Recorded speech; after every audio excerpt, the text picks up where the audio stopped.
Oh, look, we've produced a number of players who have come through the academy. You know, the academy's been going since 2006, so it's been going for a really long time. And yeah, we've produced some players who have played in the A-League, played for the Socceroos. We had a couple playing young Socceroos, and now two of our players are playing in the J-League and one's playing in the K-League. And so look, we've had a lot of good players who come through the system. So obviously we're doing something right. I always had a passion for football. Always wanted to get to the highest level that I possibly could. I grew up in the Central Coast. I was always involved in the old Mariners Academy programs, and everyone in the Mariners Academy or whatever programs that were there thought that they they'd already made it, but we're only 17, 18-year-olds. Before I met Tony, I was kind of at a standstill. I was getting played around by some clubs. Met Tony, he really helped with his guidance. I just kept moving forward and just never stopped. It's called caring for your player. You know what I mean? If you care for your players and really mean it, and not look at the dollar signs. There's a lot of people look at dollars and chase dollars and lie to people as a coach. Yeah, I definitely think football in Australia is a sleeping giant. There's so much potential. Like, here's so many good players of all nationalities, all backgrounds. A lot of these players just can't get into A-League clubs because they get overlooked, and it starts from the grassroots as well. So many good players having to pay a ridiculous amount of fees just to play at NPL clubs. But for me, you got to look after the player. I look after the boys. They become friends and they become family. Football's not just about playing football, rocking up, playing 90 minutes and going home. There's more to the game. You got to obviously look after your boys, make sure you get along with the boys, and give them the respect that they deserve. Because everyone wants respect, and that's what we give them. If the Australian football really taps into our own backyard well enough, I think we can have a really strong A-League and even better national team. There's a lot of coaches that promise parents and promise players, but look, if the player is good enough, we'll help him. The player will make it. If he comes to our academy, he'll make it. We won't promise anyone, but if they're good enough, they'll make it. Simple as that.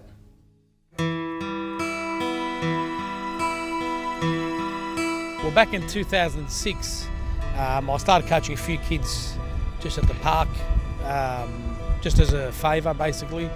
And I decided to grow the academy at the end of the day, because I seen what it was doing and the effect it had on the community. And the boys appreciate their coaches at the end of the day. So it started back then. I was doing a couple of kids. Then it just started growing, and we're here today with over 300 players. To be honest, I thought there was no plan B. So I knew a lot about football, playing since I was 4. I watched a lot of football, and I thought I could make a difference. So basically it was to make a difference and give players an opportunity, because football is in my blood. Going back 10 years ago when I became a partner of Tony, his academy was based about pretty predominantly refugee students, or students that couldn't afford to be trained by a professional, or children that are troubled, or children that are disabled. I look after refugees. The academy's been looking after refugees for 10 years. We take 20 refugees in every year, keep them off the street, teach them Australian values, and they've got some talent, and we like to hone the talent. Well, Alassane Fofana's one who came from Sierra Leone, Africa, went on to play for the West Sydney Wanderers, played in the Asian Champions League, won an Asian Champions League medal, played for the young Socceroos. And look, there's other ones that we kept off the street that were in trouble, that we straightened out, basically. At the end of the day, football's football, but in reality, it's about people's attitude and their personalities. Like, he would tell me, these are all my children, or when someone would ask him, oh, how many children do you have? And he'd be like, so many. There's a number of boys that are playing in the A-League, playing overseas. Mitchell Duke's one of them, he's playing in Japan at the moment. There's Kevin Apiakubi, who's currently playing in Korea. He's doing a great job over there. And there's a number of other ones that are playing as well.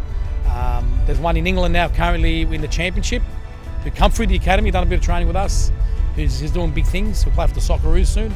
So we've got a number of players who are there and have played in the youth system as well, in the A-League.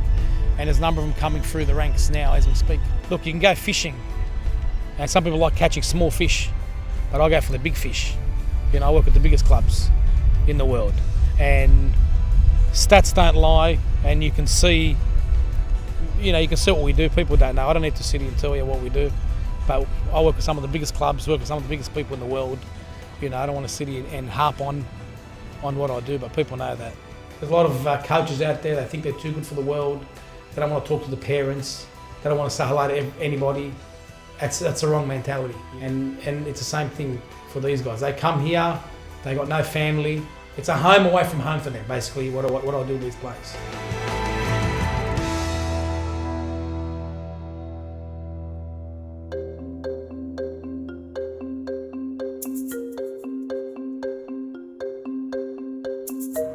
As a coach in Australia, there's not much of a future. There's some really good coaches in NPL who haven't been given a crack, and I don't think they're ever going to get a chance. So for me, look, I coach because I enjoy it. I miss playing. So for me, the closest thing is coaching. I enjoy being around the boys. I enjoy being in the change room. I love all that stuff. But as a coach in Australia, mate, they're better off just looking to go abroad like myself. There's no pathway. There's no pathway for players. There's no pathway for coaches to go to A-League. Not enough teams, not enough clubs.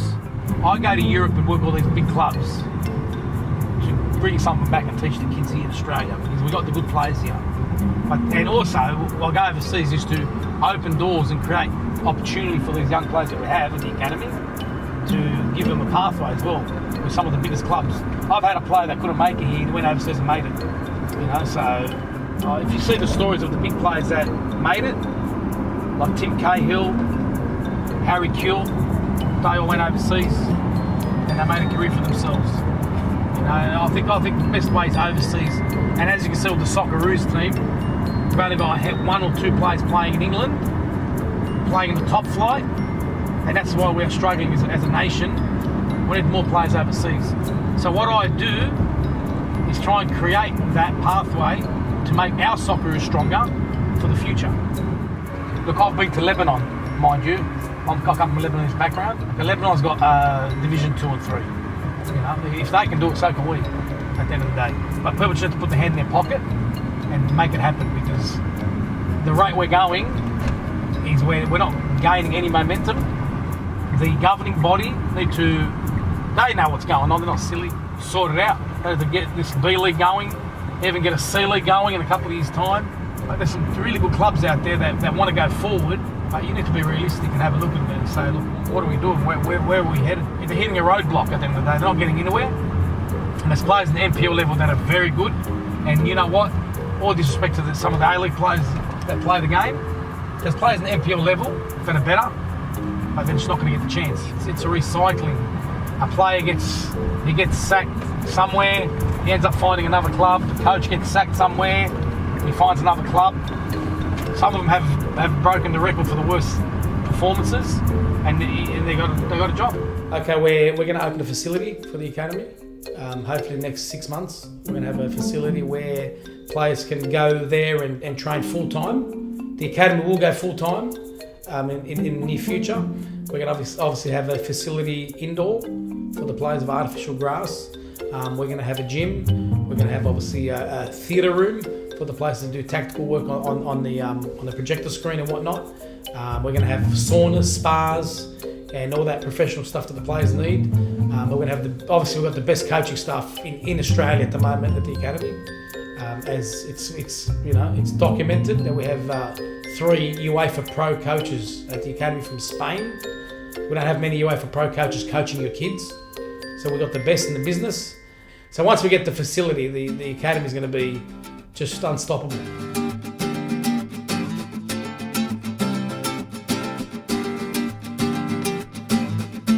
I am from Spain. My relationship with Tony is not only my boss for me. It's not just my boss, you know. Begin again in a new country is not easy. Difficult for me. The new language, new country, everything is different. Tony helped me with everything. Look, I got the chance to come to Australia, and we fixed it up like very quick. So as a player and as a coach too, in 1 or 2 weeks, I was fixing up all my papers and coming to Australia. So it was very quick. I've had the opportunity to work with some great coaches like Danny. You know, Danny's teaching me a lot, coaching side and playing part. Just started the academy recently, last year. I played overseas in Portugal, and now I'm just in the NPL. But I think we need to live football. We're not living it right now. You know, we're just taking it easy. I think we need to train every day. You know, study it and much more. Tony's helped me a lot. Tony's got a lot of connections. You know, in Australia, in Asia, in Europe.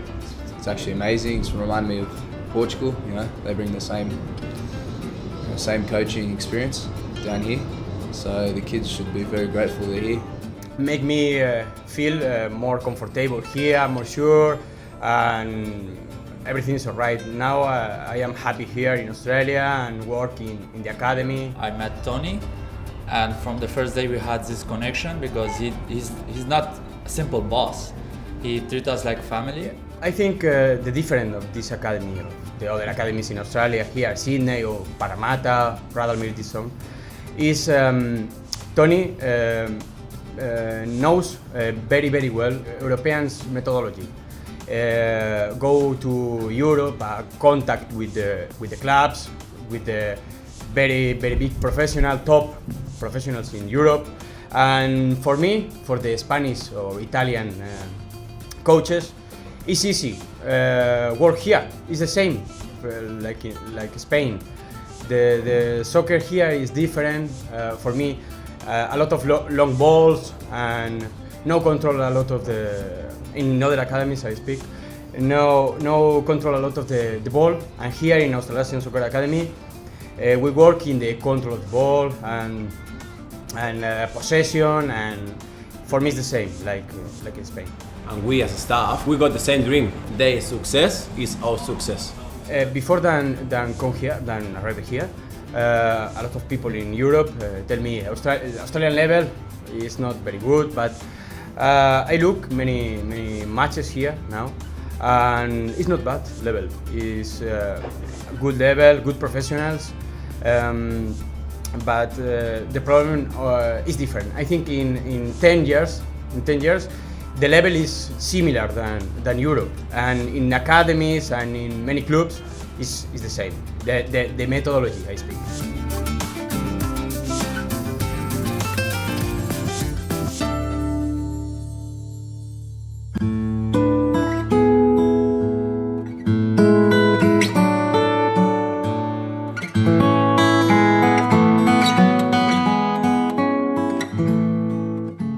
When we did discover, that I was pregnant, it just pretty much changed Tony's perspective of life. I just do football. Spend time with my daughter, my missus. But look, if I'm not playing music, I'm on the park. If I'm not on the park, I'm on the computer talking, having meetings, in all hours of the morning with the clubs. Obviously, the time difference. It was November 2nd, 2017, and it was an academy night on a Thursday evening, and just started to get my contractions. He goes, "Contractions?" And I said, "Yes, she's coming." And then he goes, "Okay, I'll go to the academy and I'll come back, and then hopefully you'd be dilated a certain centimetre." I said, "No, you are not leaving me. You are staying here."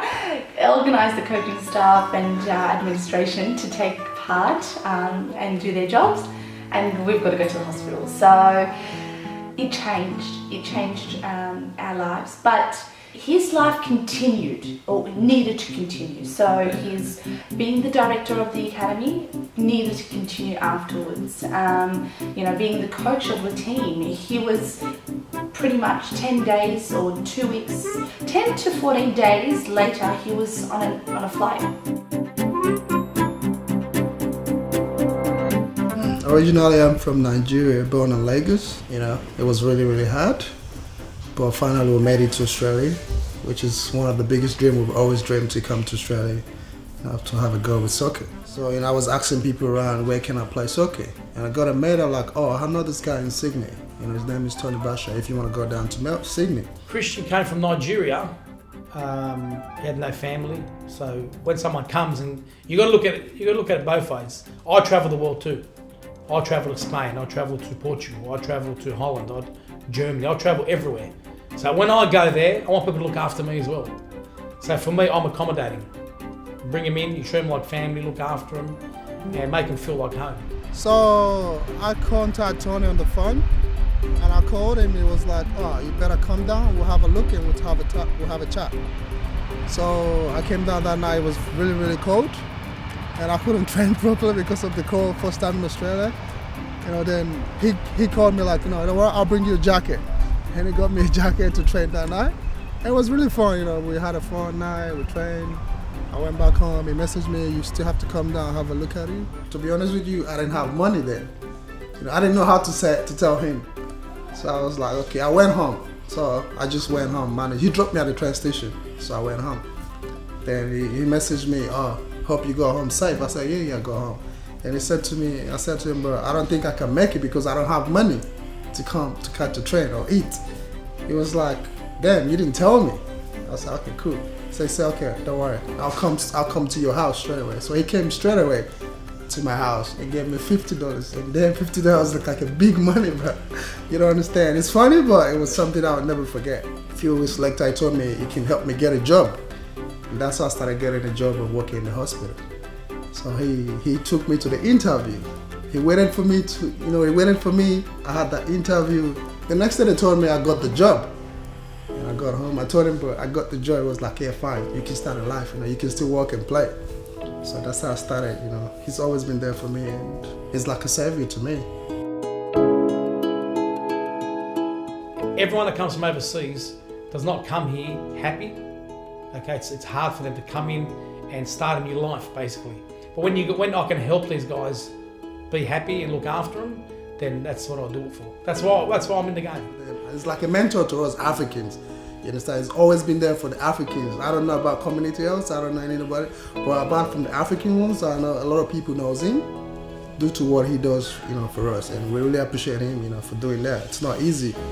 Like I said, if someone loves football, I'm gonna look after them, no matter what they are. Whether they're African, they're Arabs, they're white, they're pink, they're green, whatever they are, we're gonna look after them. As long as they love football. For me, I'm a football person, and I love football. I do it because I love it. I don't do it for anything else. I don't do it for fame, or do it to be a hero, or do it to show off. When the trials come, you walk around thinking you're too good for the world. I do it because I love the game. And I'm honest and I'm straight. And I'll support these guys. No matter if you got one leg, two legs, I'll support you. Yeah, look, I first came across Tony Basher in the academy when a friend of mine, Emil Damey, a footballer who actually came through the academy himself, recommended that I link up with him because with my work with Fox Sports, I heard that he had an interview potentially with Roberto Carlos that he could set up for me, and he did that, and that just goes to show his connections. But it's more than just big names that he knows. It's the way that he networks with people. For example, Emil Damey, he came from community football as a refugee from Africa, and a good mate of mine, he ended up representing Liberia by playing NPL football and going to play professionally overseas. It's just makes me so proud of the work that I'm involved in. Individuals like Augustin, who overcame the seizures. And for that Augustin kid, that was an inspiring story, because he went on, that video that we made, he went on to play. He was with the Pararoos now, with the national team. And that video now is being played in Celtic Football Club in Scotland. So obviously it's touched a lot of people, and it's actually a really, really good story. Then you have the case like Massey, who was a refugee off Christmas Island, floated on a piece of wood in the ocean for 16 hours before he was saved by a fisherman, ended up going to a detention centre, was in absolutely unfathomable circumstances, and came to Australia and was given a sense of belonging and unity within the Australasian Soccer Academy because of the support that Tony provided.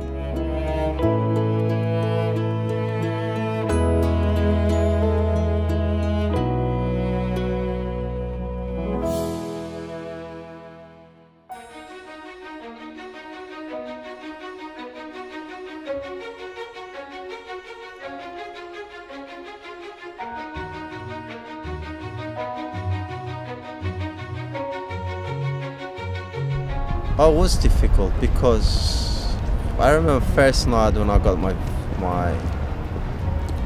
permanent residency and I was in Melbourne. that time. I mentally couldn't believe it that I was free after 3.5 years in prisons or detention or whatever you call it. And it was really hard, but the hardest part, as I said, is to settle in Australia. You don't know the language, the culture is completely different, and you don't have anyone to help you. The academy was built on helping kids, you know, and we look after refugee kids. The academy has refugee kids now. We've got kids from Syria, we've got kids from Iraq, we've got kids from Iran, a few kids from Afghanistan, Africa. You know, we look after these kids because, one, football is going to keep them straight and narrow, and obviously they're talented. They're very talented kids. Like they play back home, they play on the streets. So we want to try and hone their skills, but also teach them Australian values and show them family love, because that's what they need. I think it's every single Australia's dream. Whoever wants to come to this country wants to call it home. It's a beautiful country with great people. Like, doesn't matter how hard the training was or how bad my day was, at the end of the night I was always happy because I had a good training session. But as a footballer, that was the best thing. I always loved it. But as a human being, the love and care and friends that I make through soccer and Australian Soccer Academy stays forever. And I made some friends that not only helped me, they pulled me while I was really struggling in life, and then they did their best to care for me, and that's what I want. I needed it. It's a beautiful country, but when you first come to Australia, when you can't speak the language, you don't know anyone, and plus you don't know the culture. The culture is the biggest thing. It was hard for me, but the things that I really missed was the love, because I came by myself with no one. But I got a lot of love and respect from the Soccer Academy.